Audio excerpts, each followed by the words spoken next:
ഹൗസിൽ ഇപ്പോൾ mellow drama എന്ന് പറഞ്ഞ ടാസ്കിൻ്റെ ഭാഗമായിട്ട് ഓരോരുത്തർ ഹൗസിൽ നടന്ന കാര്യങ്ങളെ ഒരു ഡ്രാമ എന്ന രീതിയിൽ അവതരിപ്പിച്ച് കാണിക്കാനാണ് ടാസ്ക്. ഓരോ സംഭവങ്ങളെ അടിസ്ഥാനമാക്കി കാണിക്കാനാണ് ടാസ്ക് കൊടുത്തിരിക്കുന്നത്.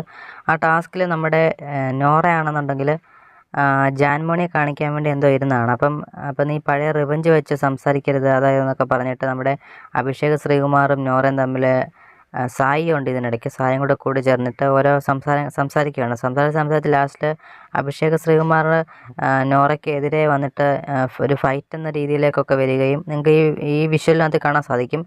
നോറയുടെ നേരെ അഭിഷേക് ശ്രീകുമാർ വരുന്ന സമയത്ത് നന്ദനയാണെന്ന് തോന്നുന്നു. നന്ദന വന്നിട്ട് പിടിച്ചൊക്കെ മാറ്റുന്നുണ്ട് അഭിഷേകിനെ. അപ്പോൾ അഭിഷേക് വന്നിട്ട് അഭിഷേകിനെ പിടിച്ചു മാറ്റുകയും അപ്പോൾ നല്ല രീതിയിൽ സംസാരിക്കുന്നുണ്ട്. നോറയാണെങ്കിൽ സ്വന്തമായിട്ട് ഒറ്റയ്ക്ക് നിന്ന് കളിക്കുന്നു, വീണ്ടും റിവഞ്ച് വെച്ച് പെരുമാറുന്നു എന്നൊക്കെയാണ് ഇവർ പറയുന്നത്. നോറ പറഞ്ഞ് എനിക്ക് അങ്ങനെ പറ്റുള്ളൂ, ആ രീതിയിലാണ് സംസാരിക്കുന്നത്. എന്തായാലും നമുക്ക് നോറയുടെ മനസ്സിൽ മറ്റേ ജാൻമണിയുമായിട്ടുള്ള സംഭവങ്ങൾ മനസ്സിലുണ്ട്. അത് കളഞ്ഞിട്ടില്ല. കളയാൻ പറഞ്ഞിട്ടും അത് മനസ്സിൽ വെച്ചുകൊണ്ടിരിക്കുകയായിട്ട് നമുക്ക് ഫീൽ ചെയ്തിട്ടുണ്ട്. എന്തായാലും നോറയെ പറ്റിയുള്ള നിങ്ങളുടെ അഭിപ്രായങ്ങൾ കമൻറ്റായി രേഖപ്പെടുത്തുക. കൂടുതൽ വാർത്തകൾക്കും വിശേഷങ്ങൾക്കുമായി ചാനൽ മറക്കാതെ സബ്സ്ക്രൈബ് ചെയ്തോളൂ.